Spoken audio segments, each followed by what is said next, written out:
Hi, this is Bobby Brown, and welcome to another fucking podcast. My liver's all twisted up. But you know what I did? I loaded up with alcohol, more specifically vodka, whiskey, beer, tequila, more beer, more vodka, more whiskey, and more beer. Who wants an orange whip? Orange whip? Orange whip? 3 orange whips. So you're bored, are ya? I've come here to break your monotony. Let me have my piece, because I'm shooting with this one, folks. I don't care, man. The unscripted, uncensored, loose cannon of commentary. Why did you say that? Why? What? You come out with stink like that? Poop. Your poop mouth. Poop out of your mouth. See, son? Old legends never die. They just lose weight. Like a legend and an out-of-work bum look a lot alike, Daddy. I've got a midget friend, an albino friend, and another friend who thinks Lord of the Rings is real. Together we call ourselves the Unfuckables. Quinton is in. Let the fun begin. Body touch. God, you're an asshole, man. I've never heard of Van Halen. Yes, we have heard of Van Halen, Carrie. Hello, Las Vegas. Hello, world. Hello, my loyal minions. It is good to see you, and it's always good to be seen. I am Izzy Presley. I'm the host of the program that is called Another Effing Podcast. A chilly November day here in Las Vegas. Getting to the 30s at night. I'm not happy about this kind of shit, but what can you do? But anyways, it is great to be back. I know it's been a little while since the show has been on. I think it was October that I had the great Richard Kotzen on. Hi, Richard. Lot has happened since then. We have a guest today. I recorded yesterday, Tuesday. I recorded this show, and I'm like, I don't like it. I gotta have a guest. I gotta have a guest. I can't sit here and shoot for 40 minutes. I'd rather do a little 5-minute intro and then get into the guest, because I think that's more gooder in the Queen's English terms. It's been a little while. Joe Mcginness from Kuarantine, the Chris Jericho Kiss tribute band of the 80s. And he's going to be playing at Creatures Fest. Actually, not Creatures Fest. Kiss Cancer Goodbye. That is happening I don't know, whatever. It's coming up in a couple weeks in Sarasota.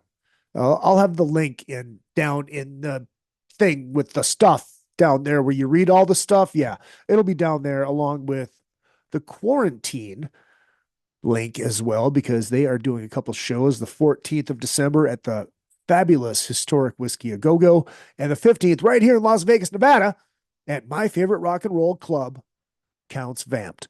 And I know Bruce Kulick is going to be playing with them at the Vamped show, and doing some stuff with them at Creatures. I'm sorry, not Creatures Fest. That's the one that I was at. And I am not part of Kiss Cancer Goodbye, unfortunately. And I'm not bitter about that at all. I jest, of course.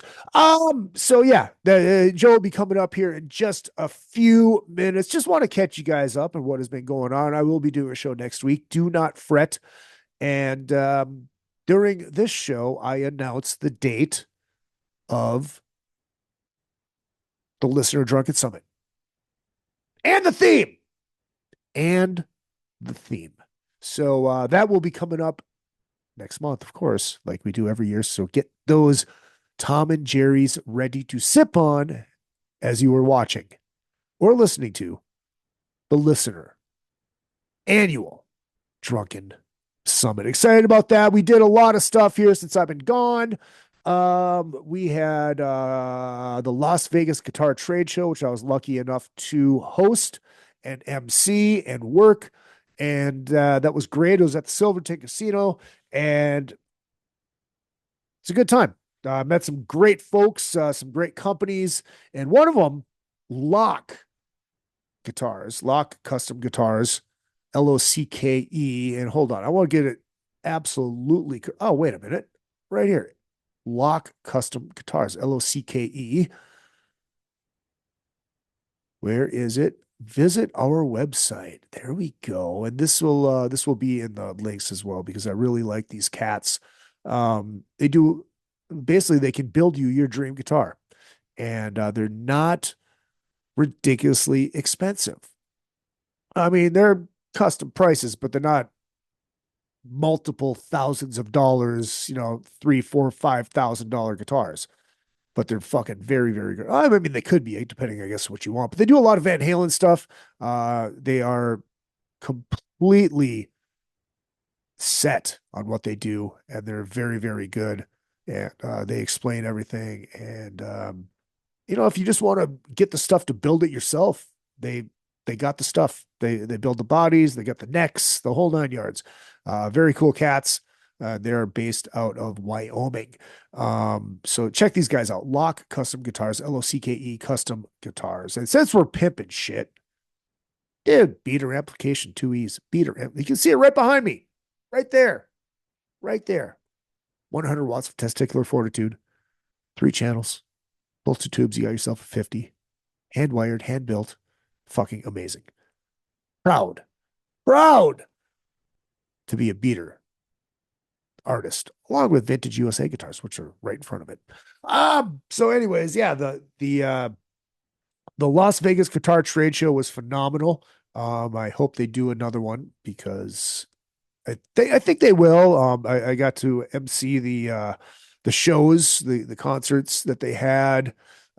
Saturday night was the Rock Gods Hall of Fame, which I treated like a real award show.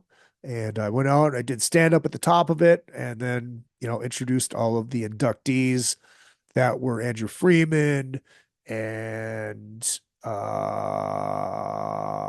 Randy Rhoads, Kevin DeBro, the original bass player from Quiet Riot, and the bass player from, and their names are fucking escaping me right now. I suppose I could just pull them up. Kelly Garney from Quiet Riot and Hoobastank.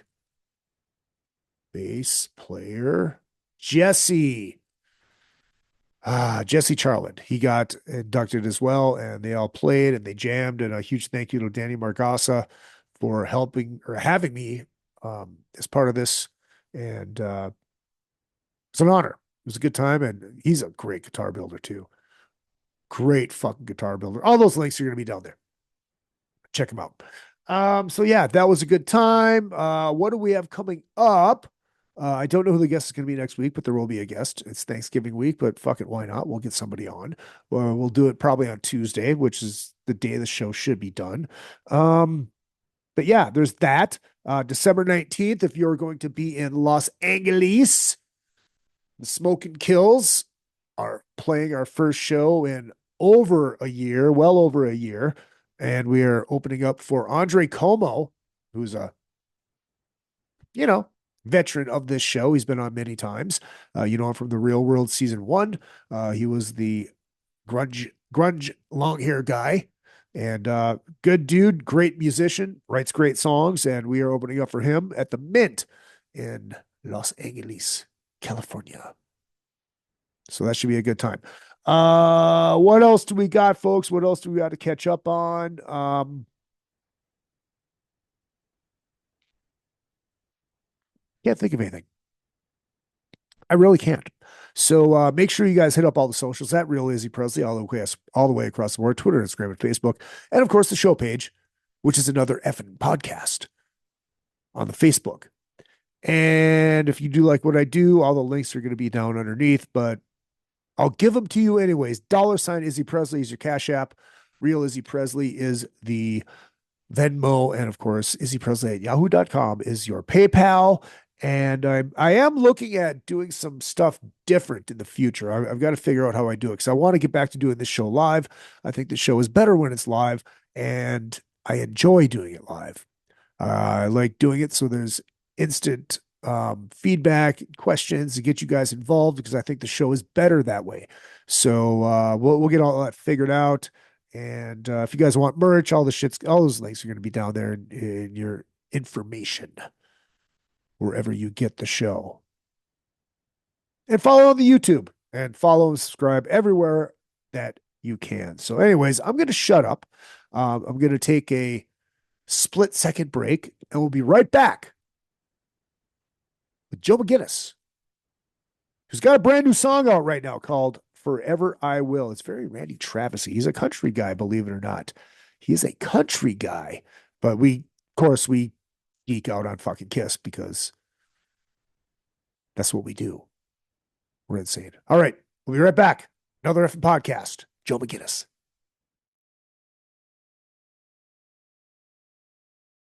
All right. And we are back. I am here with my good buddy, Joe Mcginness. You know him from Chris Jericho's band Kuarantine, Klassik 78, which is the first time that he was on the show when they did the Unmasking. And he's also a country guy. He's an amazing fucking player. Welcome back, Joe. It's good to see you.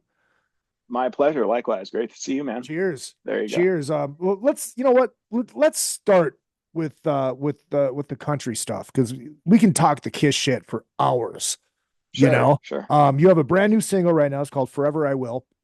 And you've getting radio play, which is almost unheard of. I mean, like terrestrial radio. I'm not talking, some fucking slapdick in his basement in Sheboygan with his own fucking radio station, Right. Now, is this part of like a compilation? Are you just releasing singles? What is going on? So this will be on a new record. This was something that this song actually, even though I released it recently, it's been one of the songs that, been in my, the back of my, on the back burner, let's say, for the past, decade or more. I wrote it a long time ago, and I would record a demo and I'd be like, that's pretty good, but not great. This time I think I got it close to right. I worked with Luke Bryan's drummer Kent Slucher, who's also in Kuarantine. He helped rewrite a few lyrics with me, and the rest of Luke Bryan's band plays on that. So the single was something that I felt was time to finally release and get it out to the world. And luckily I've been fortunate enough to have some amazing radio stations spin this thing, and that's just a dream come true, I think, for any musician. Oh no, absolutely. And I've seen you post shit in front of very large crowds. And it just blows my mind. And it's like, because I know you from the Kiss world. I know you from Kuarantine, from Creatures Fest, which you're going to be at, and Kuarantine is actually coming to Vegas here as well. I think is it the same weekend? So yeah, December 15th will be in Vegas. Yeah. Right. December 4th. The 14th of December will be in West Hollywood at the Whiskey A Go Go. Right. And the night after will be in, like I said, Las Vegas at Counts Vamped. Yeah. And the week before that will be at Kiss Cancer Goodbye, where I'll be performing with Eric Singer and Bruce Kulick. Right. And Kuarantine featuring Bruce Kulick. So 2 separate performances for me. And Bruce will be sitting in here in Vegas as well. Yes, that's correct. Yep. So, anyways, forward to that. We're gonna dive into the Kiss shit in a little bit. But, so, I mean, like I said, I've seen pictures of you in front of some very fucking large crowds, and like I said, it just blows my mind. How long have you been in the country world? I mean, when did you get your start? How long have you been doing this? So, I'm really going to date myself here as far as my age and whatnot, but that's okay. So it all started, when I was a kid. My older brothers were into Kiss, and my mother and father were into country music, primarily. So I was always torn between the two, and I always had love for both of them. But the country thing, I actually started out in a rock group called C4 when I was in high school. And I actually quit that group to start a country band. So I've been doing the country thing as a solo act since 2012. But before that, I started, a country band with my brothers and a cousin. It's all family related. We're all musicians here, which is cool. So So early 2000s, I started the country band, and then the solo career started in 2012. And what with your rock roots and your Kiss roots, was it hard for you to stick to that?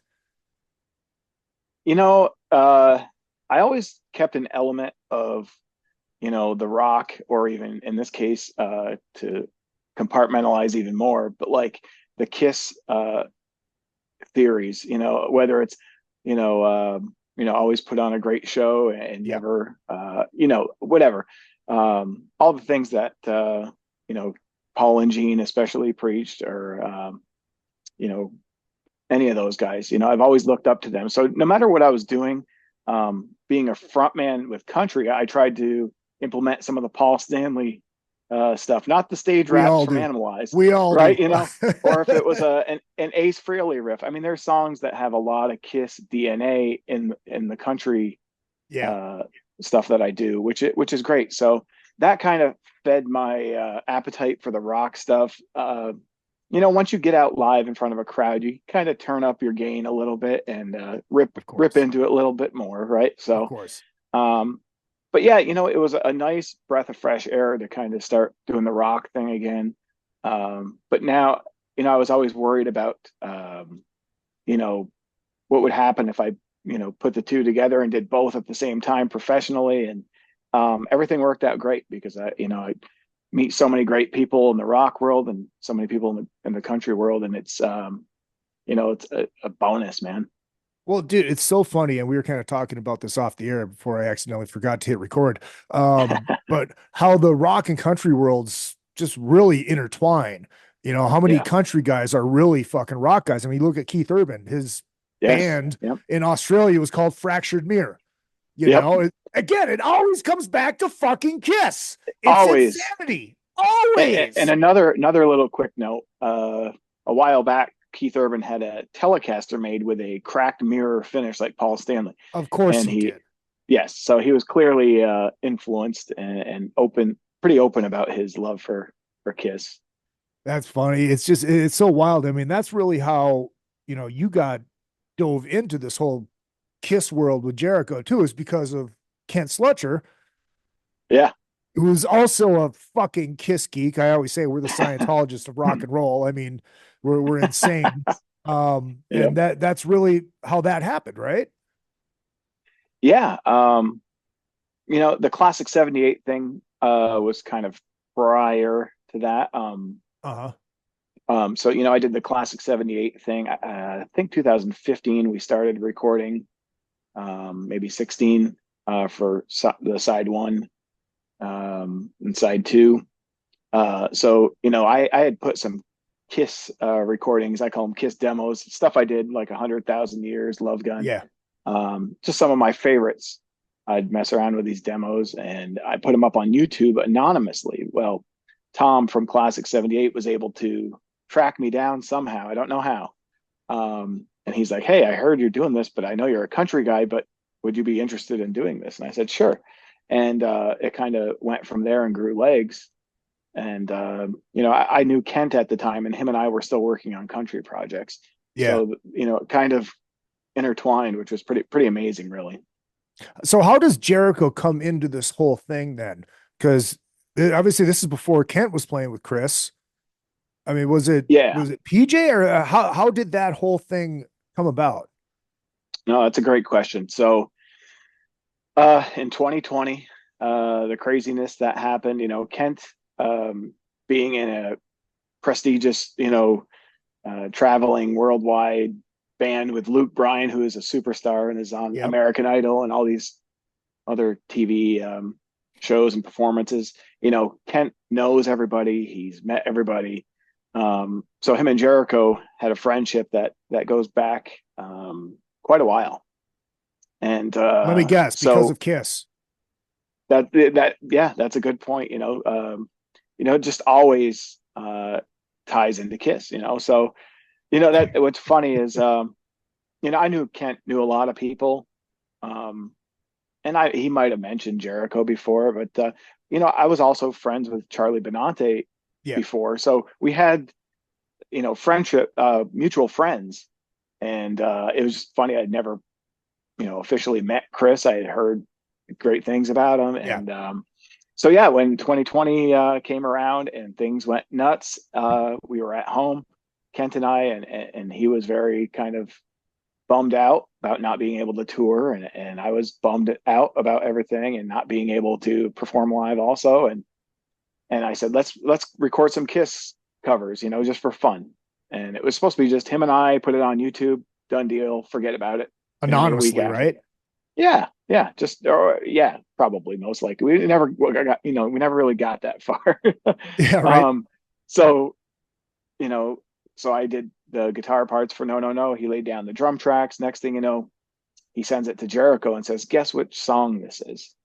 And Jericho, being the Kiss geek, especially 80s Kiss geek, guess No No No. And he said, do you guys need a singer? And Ken asked me, would you mind if Chris sang this? And I'm like, well, I was more than happy. It's just great to, someone who's established themselves and been successful, to know that you all have that common thread together and you feel like a family. Yeah, right. So when we finally met and played together and started recording together, we hit it off so quickly. And he brought in PJ because I know Chris was a big fan of Trickster back in the day. Right. So him and PJ had a relationship. And then eventually we ended up adding another guitar player because we knew we would definitely need one for the live stuff. And that's where Charlie Para came in. And man, like, we're a big happy family. I don't think, most bands may have disagreements. We have very few, if any at all. And if it is, it's minor stuff. But yeah, it all started in 2020, man. Please tell me the disagreements were about stage clothes. No, dude, Bruce didn't have it exactly like that. You're missing a thread over here. Yes. Yeah.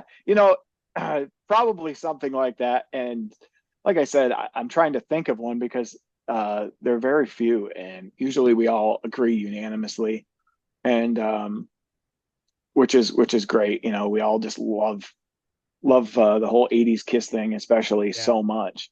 And then I think the 80s part, it's really a forgotten gem. It really is, because it's like, even when, Trunk did his, Creatures versus Lick It Up. And I think Lick It Up is the better record. Creatures has 4 super strong songs and a bunch of fucking filler, in my opinion. And I think Lick It Up, top to bottom, other than the actual song Lick It Up, even though I like the live version for some fucking reason, I think Lick It Up is a better thing. But a lot of people are like, it's the image, it's Kiss, the makeup. And it's like, that's why that it's got to be Creatures. It's like, no, dude, the 80s shit is so good because it's 2 different bands. It's like Van Halen, Van Hagar. It's completely exactly. And like, to me, Asylum is probably the number 2 record Kiss ever put out. Oh, it's so up there for me. It's so up there. To give you an idea, a couple of years ago, I said Asylum was my number 1 favorite Kiss album of all time. And now this year it's Crazy Nights, and they keep flip-flopping. Wow. See, Crazy Nights, I can't go that far on, but I like it. Well, I have such a passion for Bruce's playing, and man, his guitar solos on that record, even if you just soloed his guitars, he just has such amazing, riffs and phrasing, and the way he's just such a soulful player. But great songs, very catchy, obviously, very interesting, time for music in general. And but it's got a cool vibe, man. And that was my introduction into Kiss, was the late 80s.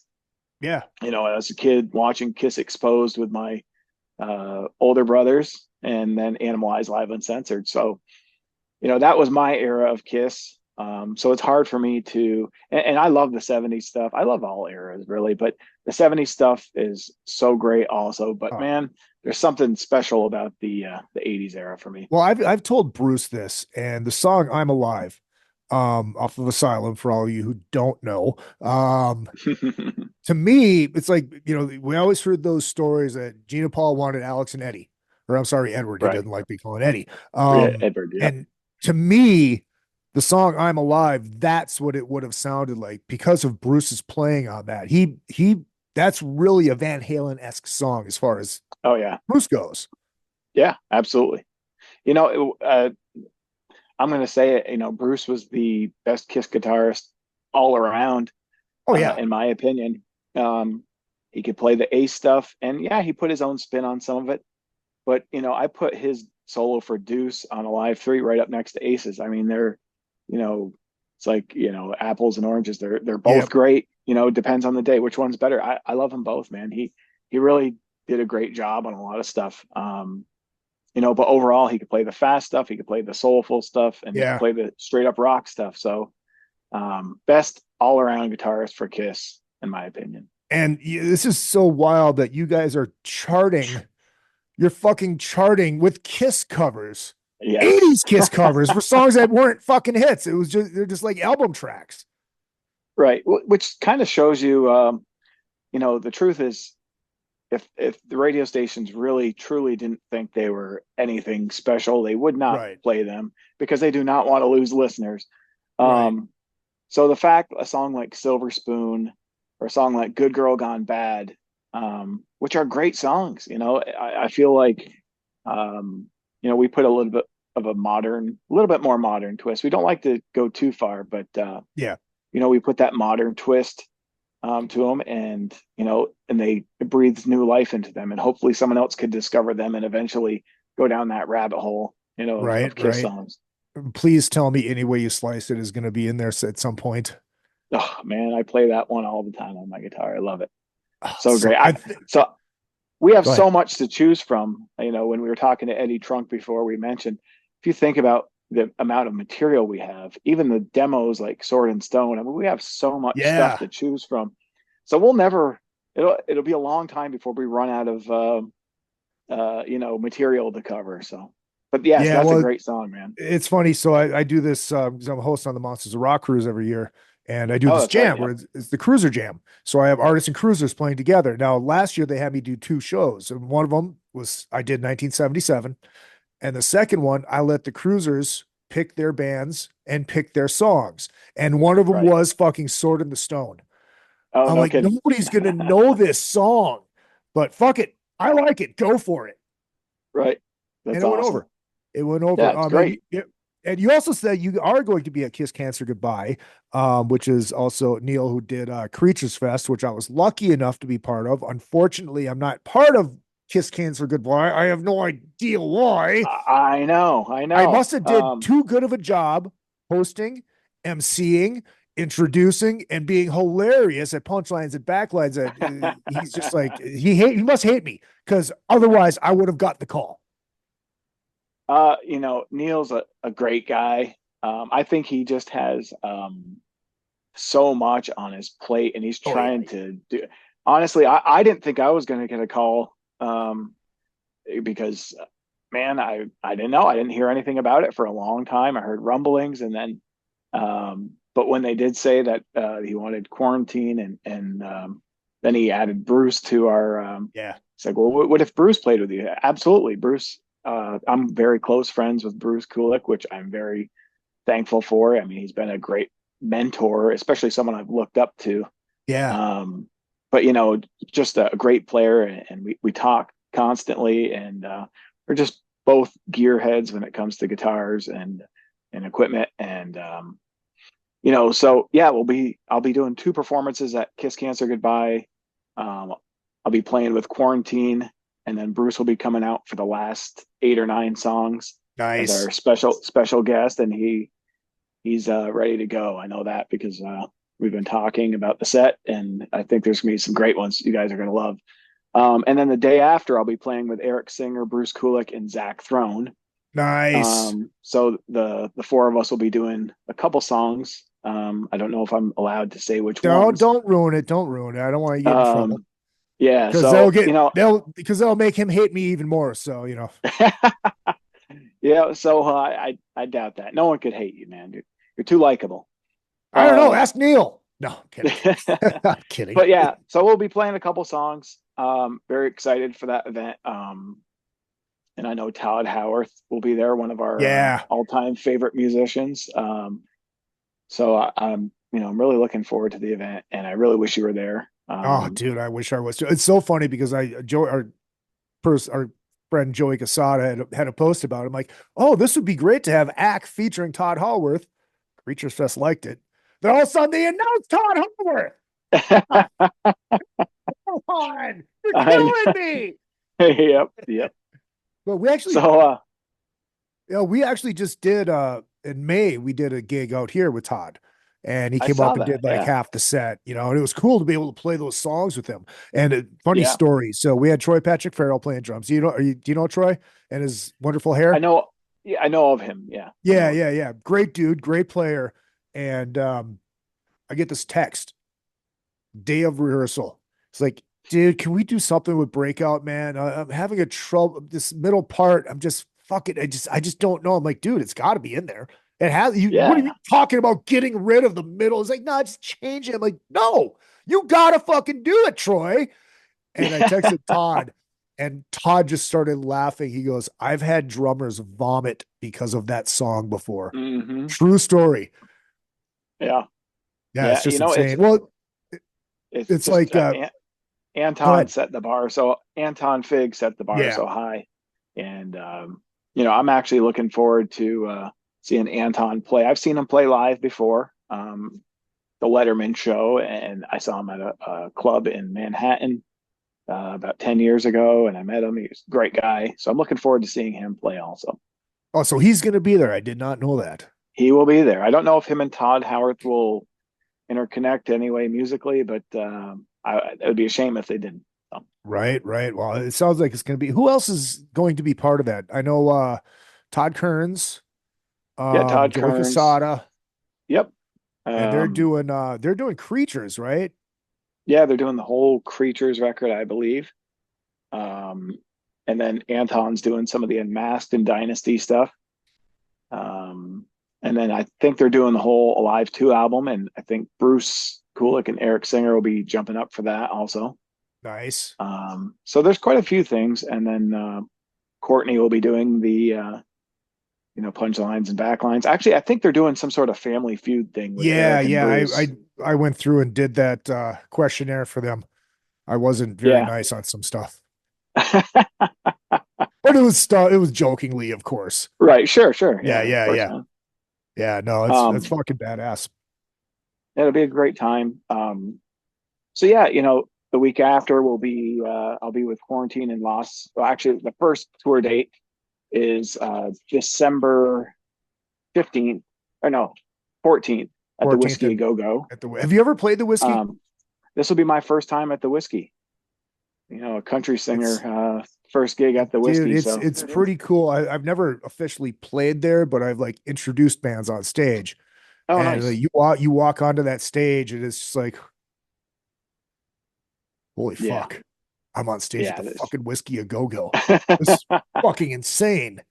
Yeah, I'll have to hold it together because growing up a huge rock fan, you can't help but ignore the history of that legendary stage and club in general.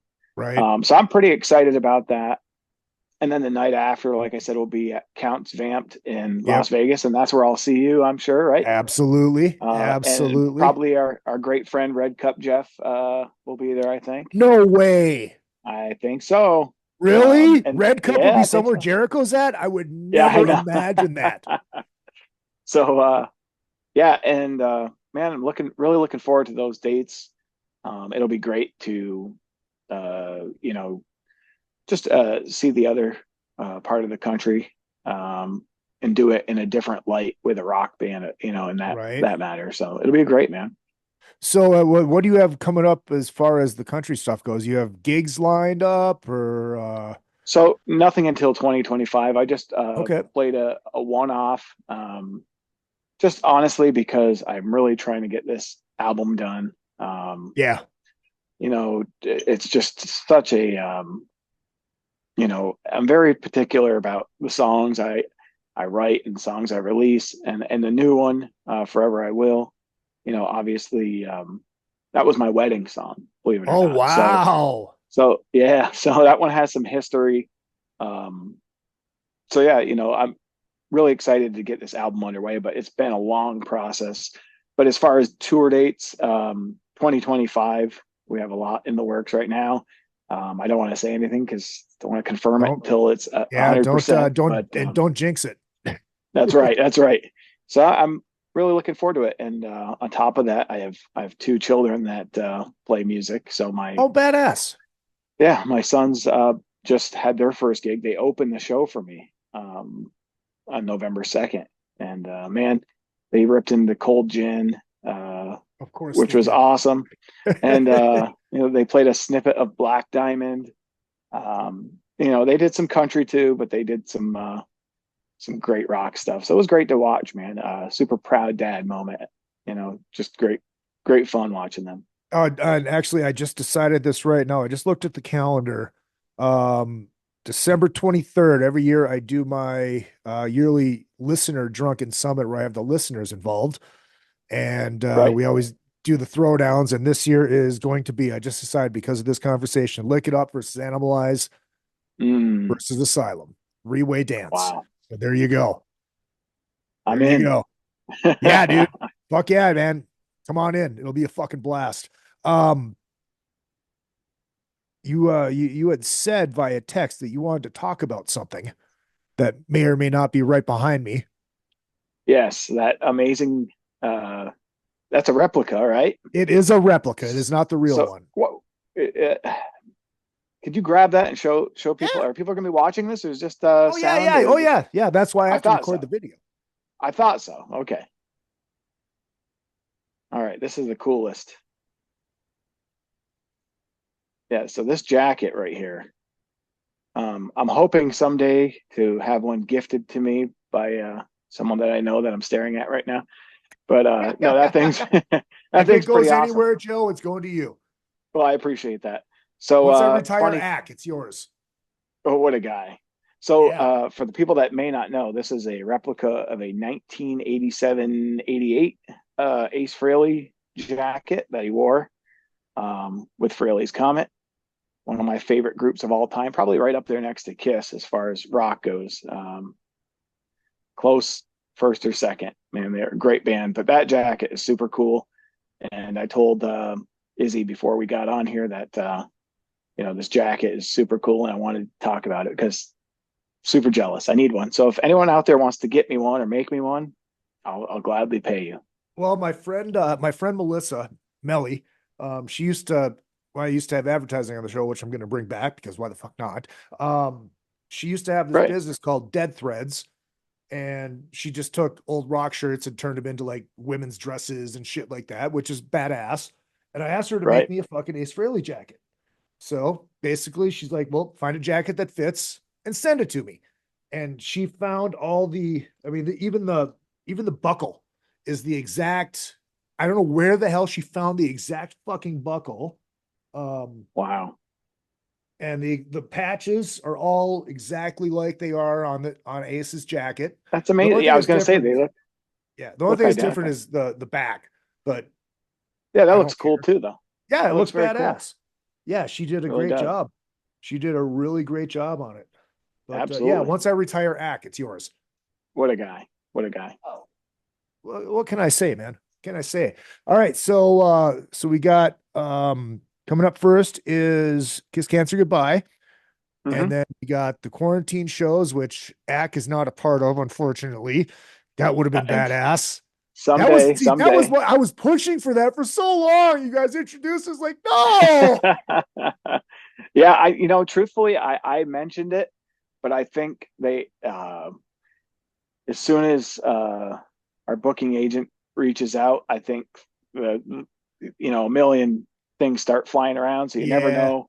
And like I said, I don't know if I mentioned it too late or what. I'm not sure. I don't really handle the booking. I'm just busting balls. Say yes or no. But man, that would have been awesome. Oh, dude, imagine Ack featuring Todd Harworth doing the 80s fucking Ace stuff, opening. Oh, it would have been perfect. For Quarantine, doing the 80s fucking Kiss shit. It would have been fucking perfect. It's magic. Yeah. But next match time. Made in heaven. Yeah, definitely. Exactly. Well, it doesn't have to be in the Southwest. We'll go wherever. So, I'm just saying. I'm just throwing that out there, Chris. You have to pitch it as a bill. That's the key. It has to be pitched as a bill. But Joe, where can they? Do you have a website? Where can they find you? Your personal shit first, because that's most important. Yeah. So Instagram at Joe Mcginness Official, or on Facebook, Joe Mcginness. It's not spelt Guinness like the beer. It's a cheap ripoff that they gave us, Ellis Island. This is close enough. GIMCGINNESS. But so yeah, there you got social media. Of course, joemcginnis.com. Get a bio or anything you want. The merchandise all sold out recently, so nice. We're working on revamping the shopping part of the website. Nice. Well, dude, hold on now. That's great to hear, because I mean, I don't sell a lot of merch. That's why I have to use like Teespring and TeePublic and stuff like that, which you can get get the great me and the some bitch shirts, and that's awesome. And the ACK shirts and hats and fucking all that kind of good stuff. But yeah, so you sell enough to actually do hard product, which is great. Yeah, we do okay. I'm pretty fortunate to, like I said, mainly in the Northeast is kind of my territory. Yeah. If you want to talk in wrestling terms. Yeah. But it's very regional, which is fine with me. But I have fans from all areas, and then some that came along when I started playing in Kuarantine, some Classic 78. Yeah. So I have this really cool, very accepting fans, because some of the rock fans, will say, man, I was never into country, but I really like this song or that song of yours. So I take that as a compliment. Yeah. And some of the country fans say, Quarantine's not for me. Or they'll say, I like Good Girl Gone Bad, or whatever. Yeah. So I'm pretty fortunate. They're, for the most part, 9 times out of 10, they're very accepting and very supportive. So, I'm definitely can't thank those people enough for buying my merch, coming to shows, downloading. These days it's downloads and streaming. Streaming is, changed the game a lot. But yeah, man, it's just pretty wild musical ride. Doing the country and the rock thing, so I love it. Yeah, it's great. I mean, because we have I have a country band too. It's more of a rock country band. It's called Mike Dawson and the Smoking Kills. Yes, you gave me the CD. I did give you the CD. That's right. But and that's what that Telecaster is used for in the background, isn't it? That's right. That's right. I fucking love playing that guitar. Love it. It's awesome. There's just something special about a Telly, Oh man, I'm a huge Telly. I'm not a Strat guy, but I love a fucking Telecaster. Yep, same here. And we will be at the Mint in Los Angeles, December 19th. So you guys make sure to get tickets. Opening up for Andre Como, who was the grunge guy on season 1 of The Real World. Remember the long-haired, of course, yeah, I rocker remember. guy. Wow. Yeah, Andre Como. Yeah, he's got a new record out, which is awesome. phenomenal. That's awesome. Wow. Well, let me hit my Black Diamond outro music really quick. Ladies and gentlemen, give it up for Joe Mcginness. See him with Quarantine out here in the southwest, the Southwest. Whiskey A Go-Go on the 14th, and here in Las Vegas on the 15th. And of course, the weekend before up in Florida, it's in, is it Pensacola? Sarasota. Yeah, of course, close to Jericho. Yeah, close to Jericho. Sarasota, sure. That is the weekend before, and of course, maybe Joe will be back. Yeah, December 23rd, night before Christmas Eve. We'll see what happens. Shout.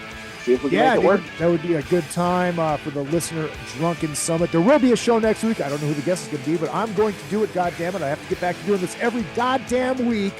And make sure you can hit up all the socials at Real Izzy Presley all the way across the board, Twitter, Instagram, and Facebook. And, of course, the show page is Another Afp Podcast on the Facebook. And, of course, if you do like what I do, $ Izzy Presley is the Cash App. Real Izzy Presley is the Venmo. Izzy Presley at yahoo.com is the PayPal. Carrier Pigeon, Smoke Signal, large bags of cash. All of that is good. On behalf of Joe Mcginness, my name is Izzy Presley. What do I lack in talent? I make up for in the cock.